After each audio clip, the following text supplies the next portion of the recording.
জলকামান নিক্ষেপ করা হচ্ছে দর্শক এই মুহূর্তে নবম পে স্কেলের দাবিতে। দর্শক এই মুহূর্তে সাউন্ড গ্রেনেড নিক্ষেপ করা হয়েছে এবং জলকামান নিক্ষেপ করা হচ্ছে, আপনারা দেখতে পাচ্ছেন সরাসরি ঢাকা পোস্টে। মুখের যে কর্মকর্তা রয়েছে তার নেতৃত্বে পিটানো হয়েছে, আমি নিজে সাক্ষী রয়েছি।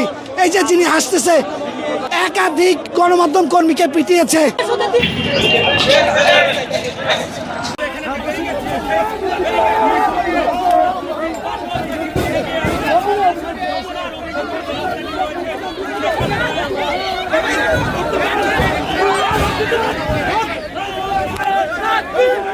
আমরা গতকাল 4টা থেকে শহীদ ওসমান হাদির হত্যার সুষ্ঠু তদন্তের জন্য জাতিসংঘকে আহ্বান জানিয়েছিলাম, যাতে সরকারের পক্ষ থেকে তাদেরকে একটা চিঠি ইস্যু করা হয় তদন্তের জন্য। শহীদ ওসমান হাদির স্ত্রী গতকাল 4টা থেকে এখানে বসে আছেন। 8 ঘন্টার মধ্যে তাকে এক ফোঁটা পানি গ্রহণ করতে দেয়া হয় নাই। এখান থেকে কোনো পানি ভিতরে প্রবেশ করতে দেয়া হয় না, খাবার তো দূরের কথা। তার একটা দুধের বাচ্চা আছে 10 মাস বয়স, সেই দুধের বাচ্চা 2 ঘন্টা যাবত অফিসার্স ক্লাবের যেই গেটটা, ওই গেটে দাঁড় করায় রাখছে, তার মায়ের কাছে আসতে পারে নাই। আমাদের কিছু ভাই বোন ওখানে তারা বসেছিল, ওরা এখানে আসে কথা বলে আবার ভিতরে চলে যায়। বাহিরের লোকজনকে আমরা ভিতরে ঢুকতে দিচ্ছি না, আমরা শুধুমাত্র আমাদের প্রতিনিধি, কারণ শহীদ ওসমান হাদির স্ত্রী তো ওখানে একা রাখা যাবে না, স্বাভাবিক। তো সেই জায়গা থেকে আমাদের কিছু ভাই বোন ভিতরের দিকে প্রবেশ করতেছিল, প্রথমে তাদেরকে বাধা দিয়েছে, এরপরে তাদেরকে ধাক্কা দিয়েছে। আমি আপনাদের মাধ্যমে জানাতে চাই, আমরা এখন পর্যন্ত আমাদের 5 জন ভাই এখানে আহত অবস্থায় পড়ে আছেন, তাদের গায়ে সাউন্ড গ্রেনেড এবং টিয়ার শেল নিক্ষেপ করা হয়েছে।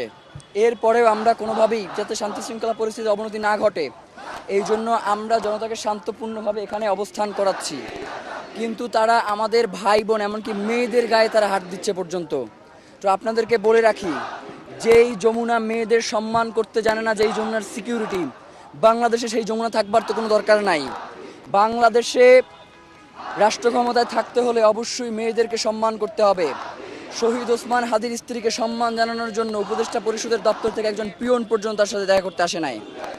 এই কথাগুলো বাংলাদেশের জনগণ কাছে যদি আমরা উপস্থাপন করি, বাংলাদেশ কিন্তু বিক্ষোভে ফেটে পড়বে। এই বিক্ষোভে ফেটে পড়লে যদি নির্বাচন কেন্দ্রে কোনো সমস্যা হয়, তার দায়ভার এই অন্তর্বর্তীকালীন সরকারকেই বহন করতে হবে, সেটা কোনোভাবেই জনতা বহন করবে না। কারণ জনতা দেখেন এখন পর্যন্ত শান্তিপূর্ণভাবে অবস্থান করছে, কেউ কোনোভাবেই উগ্র আচরণ করতেছে না। তো তারা যদি আমাদেরকে বাধা দেয় আমাদের কার্যক্রমে, তাহলে তো অবশ্যই লড়াই হবে। এবং সেই লড়াই শুধুমাত্র এইটা না যে তারা আমাদেরকে টিয়ার শেল নিক্ষেপ করবে আর আমরা পালিয়ে যাব, তারা আমাদেরকে বুলেট মারবে আমরা পালিয়ে যাব। জুলাইয়ের মতো আমরা প্রতিহত করবো, এটা বলে দিলাম। শহীদ ওসমান হাদির হত্যার সুষ্ঠু তদন্ত জাতিসংঘের অধীনে না যাওয়া পর্যন্ত আমাদের এখানে লড়াই চলবে। জাতিসংঘের অধীনের ব্যাপারে যদি তারা তাদের সৎ উদ্দেশ্যই থাকতো, তাহলে তো বাধা দেওয়ার কথা ছিল না।